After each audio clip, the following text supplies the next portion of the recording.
Em destaque no Panorama CBN. Após aceitar pedido de desculpa, Michele Bolsonaro deve participar de evento de candidatura de Flávio por vídeo. PL confirma Douglas Ruas como candidato ao governo do Rio de Janeiro. Espanha declara emergência nacional por incêndios florestais e mais de 150 mil pessoas são afetadas no país e na França. Ataque da Rússia na capital da Ucrânia mata pelo menos 10 pessoas em feira da indústria de drones. Astro da NBA, LeBron James acerta com equipe da Filadélfia com redução expressiva de salário.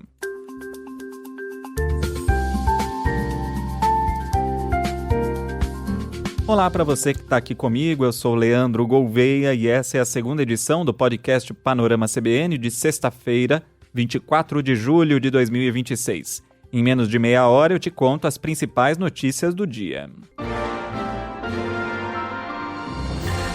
Começando por eleições, a ex-primeira-dama Michele Bolsonaro deve participar por vídeo da Convenção Nacional do PL neste sábado. O evento vai ser em São Paulo e vai oficializar o senador Flávio Bolsonaro como candidato à presidência da República.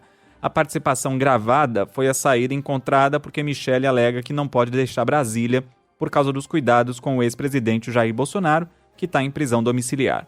O envio do vídeo marca a entrada oficial da ex-primeira-dama na campanha do enteado, depois do novo pedido público de desculpas de Flávio que você ouviu no último episódio. Em entrevista à CBN, o presidente nacional do PL, Valdemar Costa Neto, afirmou que tem certeza da entrada definitiva de Michele no projeto. O partido avalia que o apoio dela é crucial para atrair o eleitorado feminino, a direita e partidos do Centrão. Pra valer, tenho certeza que vai, senão ela não concordaria. Eu conheço bastante ela. O grande problema é o Bolsonaro, que ela não pode estar largando o Bolsonaro, né? Aquela que cuida e não tem quem cuide. De ter ninguém lá, eles não permitem.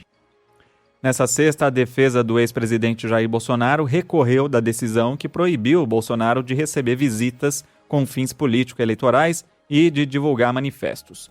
Os advogados pedem que Alexandre de Moraes reveja a medida ou leve o recurso para a primeira turma do Supremo. A defesa alega que a restrição é genérica e fere a liberdade de manifestação. No Rio de Janeiro, o PL oficializou a candidatura do deputado estadual e presidente da Assembleia Legislativa Douglas Ruas ao governo do estado.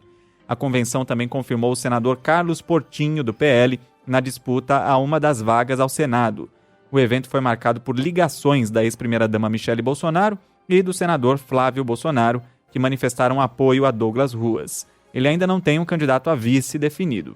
O nome escolhido primeiro para compor a chapa, o ex-prefeito de Nova Iguaçu, Rogério Lisboa, do PP, deixou a candidatura na última semana. Apesar da desistência, o presidente do PL no Rio, o deputado federal Altineu Cortes, garantiu que União Brasil e PP vão continuar na coligação. O segundo nome para disputar o Senado também está indefinido.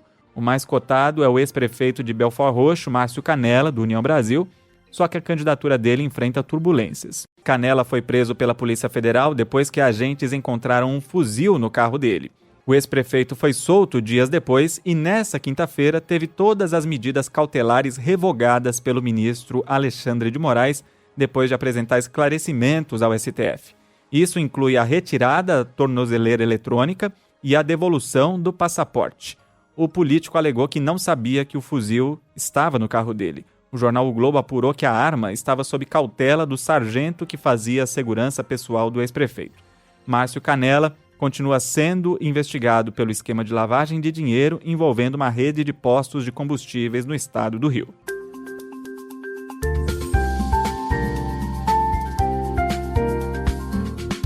A reação internacional ao novo tarifaço americano ganhou força nesta sexta-feira. O Brasil virou o principal alvo do recente aumento das taxas. Como Gabriel Freitas contou no Panorama da Manhã, ganhamos mais uma tarifa de 12,5%, somada a de 25%, fazendo com que alguns itens passem a pagar 37,5% para entrar nos Estados Unidos. A alegação agora é de que há falhas no combate à importação de produtos feitos com trabalho forçado. A tarifa efetiva, que leva em conta o aumento real, tirando as isenções, subiu para quase 19%, segundo uma consultoria suíça. É o maior salto tarifário entre os 60 países afetados pelo governo de Donald Trump. O governo brasileiro já disse que vai continuar na mesa de negociação e o vice-presidente Geraldo Alckmin afirmou que a alegação de trabalho forçado é descabida. A União Europeia classificou a nova cobrança como uma surpresa negativa e cobrou explicações de Washington. A chefe da diplomacia do bloco europeu, Kaja Kallas, contestou as acusações sobre trabalho forçado em entrevista à agência Reuters. No Japão, o governo também manifestou descontentamento. O secretário-chefe do gabinete, Minoru Kihara, disse, segundo o jornal The Japan Times, que Tóquio quer garantias de que o acordo assinado com Washington no ano passado será respeitado. Já a China adotou um tom mais reservado. O porta-voz do Ministério das Relações Exteriores, Lin Jian, disse que o país se opõe a medidas unilaterais, mas evitou confirmar se vai retaliar. A expectativa, segundo o jornal Financial Times, é que o presidente chinês Xi Jinping trate do tema a portas fechadas com Trump em setembro. E o presidente americano se rebelou mais uma vez contra a União Europeia por causa da nova multa contra o Google, que eu trouxe ontem aqui no Panorama. A empresa já acumula 6 multas por práticas anticompetitivas. Numa publicação, Trump citou multas contra outras empresas também, como Apple e Meta. E ele disse que vai abrir uma investigação comercial contra o bloco, disse que a União Europeia rouba companhias dos Estados Unidos, prometeu reverter as penalidades e afirmou que o bloco poderá enfrentar novas tarifas o mais rápido possível. Informações da guerra. Os Estados Unidos promoveram a 13ª noite consecutiva de bombardeios contra o Irã. Os americanos atingiram o quartel-general da Marinha da Guarda Revolucionária no norte do país. Explosões também foram registradas no sul do Irã e na ilha de Qashem, perto do Estreito de Hormuz. A mídia estatal iraniana informou que 4 pessoas morreram em um dos ataques. Como resposta, o exército do Irã lançou drones nesta sexta-feira contra instalações militares americanas no Kuwait, no Bahrein e na Jordânia. O presidente dos Estados Unidos prometeu uma punição severa ao Irã e aos Houthis, o grupo rebelde do Iêmen, que atacou navios no Mar Vermelho, e afirmou que recebeu garantias da China e da Rússia de que nenhum dos dois países está fornecendo armas para o Irã.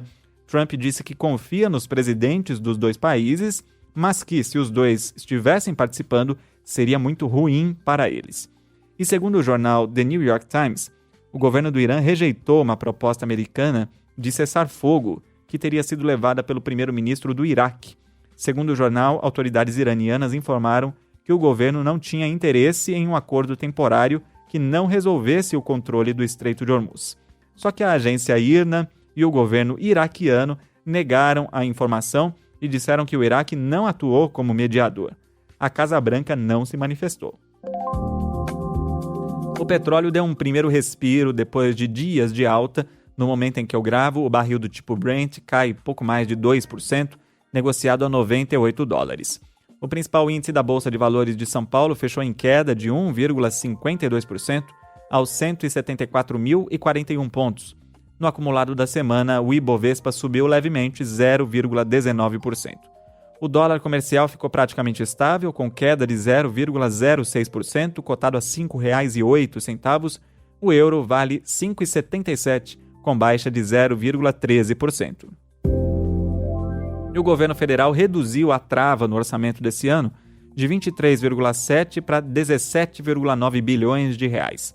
Na prática, o Ministério do Planejamento liberou 5,7 bilhões de reais que estavam bloqueados, porque a estimativa de gastos com a Previdência e com o BPC, o benefício de prestação continuada, caiu. O valor libera verbas para áreas como educação, que paga bolsas de estudo. Com essa liberação, a projeção do governo para o resultado das contas públicas subiu para um superávit de quase 11 bilhões de reais em 2026, dentro da meta fiscal. E a Receita Federal abriu a consulta ao terceiro lote de restituição do imposto de renda. Mais de 2.700.000 contribuintes vão receber o dinheiro na próxima sexta-feira, dia 31. O valor total pago vai ser de 4 bilhões e 600 milhões de reais. Para checar se você está na lista, você acessa o site da Receita Federal. O pagamento vai ser feito direto na conta informada ou por chave Pix, que precisa ser o CPF do titular. Esse é o último lote regular do ano. Depois disso, só vão receber quem caiu na malha fina ou precisa corrigir dados cadastrais.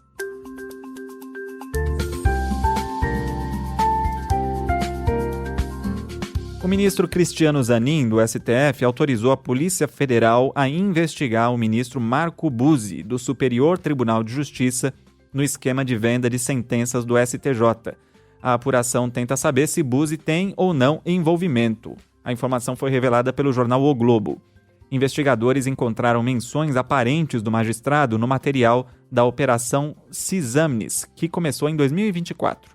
Em nota, a defesa dele negou qualquer irregularidade e disse que o ministro não tem relação com o trabalho de seus familiares.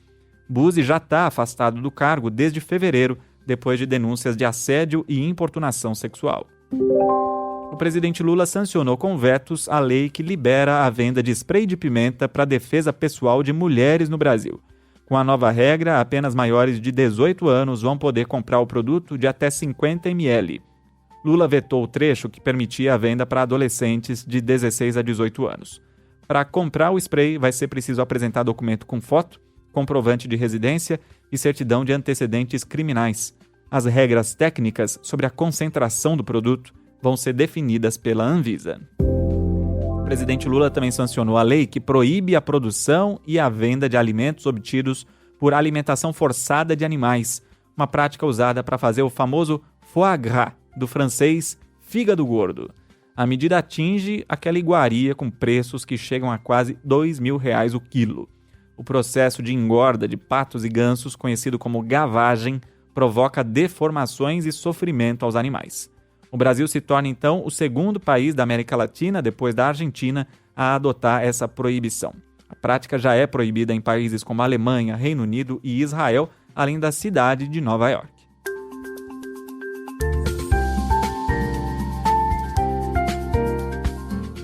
Em Ribeirão Preto, no interior de São Paulo, um temporal com ventos de 70 a 120 km por hora deixou um morto e causou rastros de destruição na madrugada desta sexta-feira.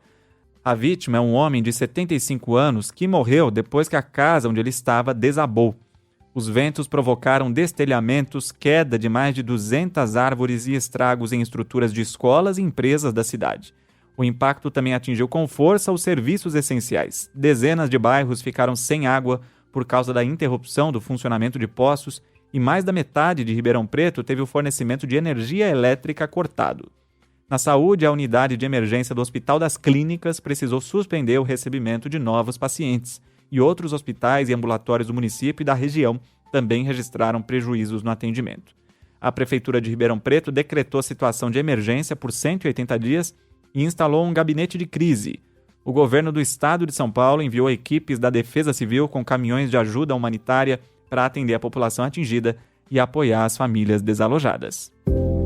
E o Rio Grande do Sul voltou a sofrer com os reflexos dos fortes temporais dos últimos dias. 5 rios do estado ultrapassaram a cota de inundação e quase 1.900 pessoas precisaram deixar as próprias casas. Segundo o Serviço Geológico Brasileiro, mais de 200 municípios já relataram estragos à Defesa Civil Estadual. Em Porto Alegre, o nível do Lago Guaíba continua subindo devido ao escoamento dos rios do interior. A projeção da Universidade Federal do Rio Grande do Sul indica que o nível da água vai superar a cota de alerta até este sábado, dia 25. Para a próxima semana, a previsão meteorológica indica o retorno dos temporais, com volumes de chuva que podem passar dos 100 milímetros em todo o estado.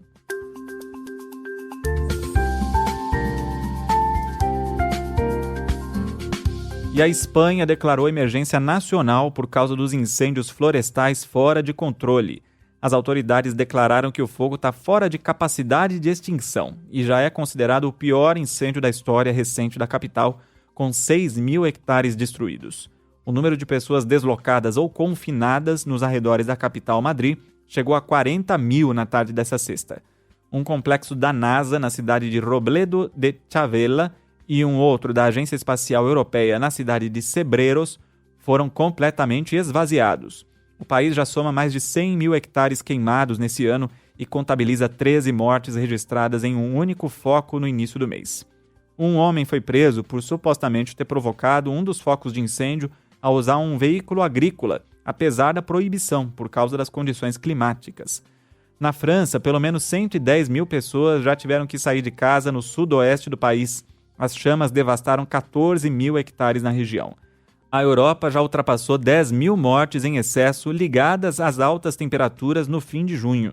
A Agência Nacional de Saúde da França reportou mais de 5.700 mortes em excesso entre 17 de junho e 2 de julho, enquanto autoridades espanholas atribuem mais de 1.000 mortes ao calor sufocante no mesmo período. Na guerra entre Rússia e Ucrânia, um raro ataque com mísseis balísticos russos à luz do dia deixou pelo menos 10 mortos e 100 feridos na capital Kiev nesta sexta-feira. Os mísseis atingiram uma feira da indústria de drones que reunia fabricantes ucranianos perto da capital. Um assessor presidencial afirmou à mídia local que escapou por pouco das explosões. A data e o local do evento circularam livremente na internet, o que gerou forte reação nas redes sociais pela falta de segurança. Ainda no leste da Ucrânia, uma bomba russa matou 5 pessoas. Do outro lado, ataques ucranianos com drones atingiram instalações industriais e armazéns de comércio eletrônico na região de São Petersburgo, deixando ao menos 6 mortos. Com o acirramento das ações no Mar Negro, a Força Aérea da Romênia abateu pela primeira vez na guerra um drone que invadiu o espaço aéreo do país.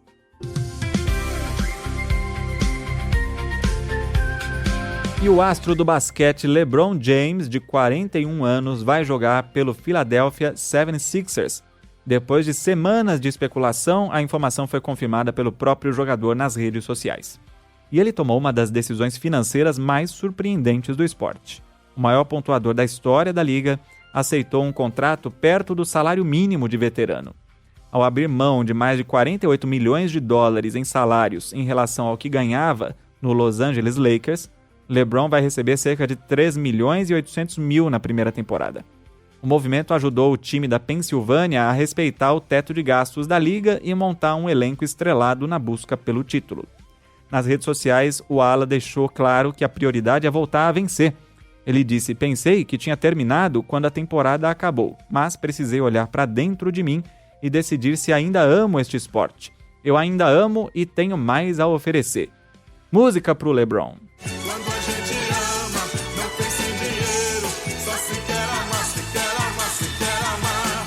O acordo de LeBron com o Philadelphia vale por 2 temporadas no valor de 8 milhões de dólares. Uma merreca, né? Perto do que ele ganhava. O ala deixou o Los Angeles Lakers depois de 8 temporadas, onde conquistou o título da NBA em 2020.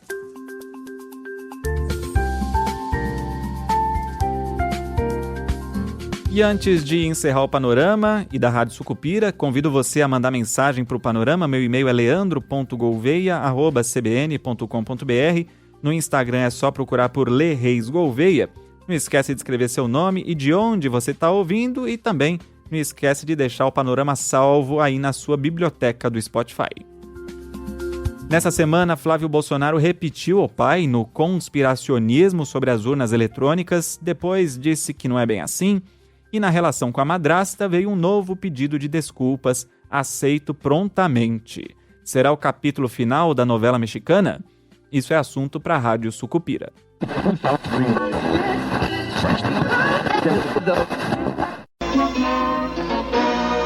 Tem uma data que divide a história de Sucupira em 2 metades.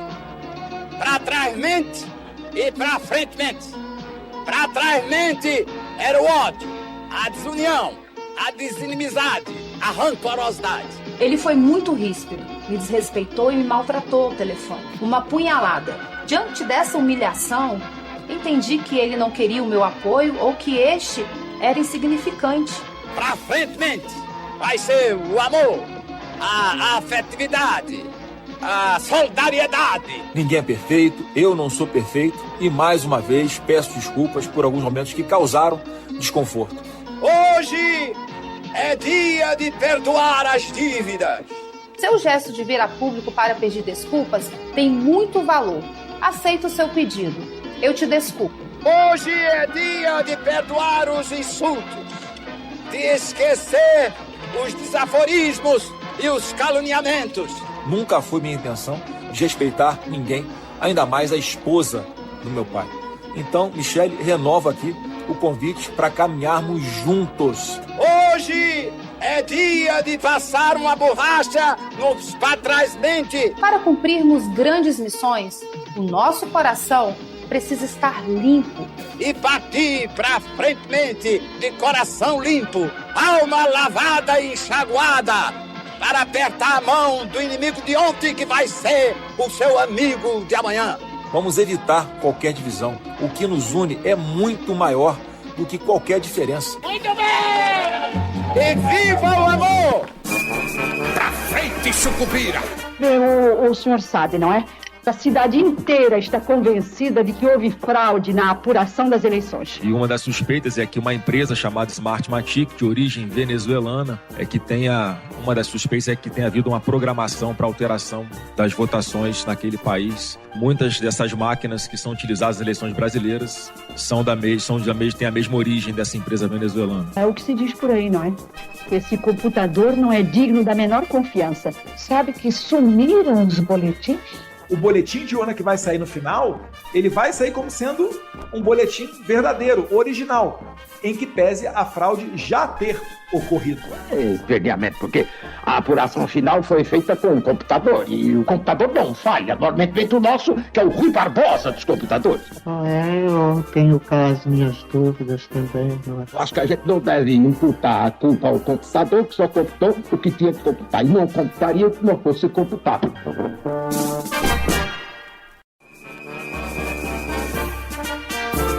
As falas da novela O Bem Amado foram cedidas pelo acervo da TV Globo. O texto é de Dias Gomes e a interpretação do prefeito Odorico Paraguaçu é de Paulo Gracindo. Edição de Edmilson Fernandes e Cláudio Antônio. Lembrando que a Rádio Sucupira tem podcast próprio também, caso você tenha perdido algum episódio ou queira compartilhar. E vamos encerrar o episódio com o Rei. Quando eu estou aqui, eu vivo esse momento lindo. Cantor Roberto Carlos, de 85 anos, teve alta na manhã dessa sexta-feira. Ele passou por uma cirurgia para a retirada da vesícula por videolaparoscopia.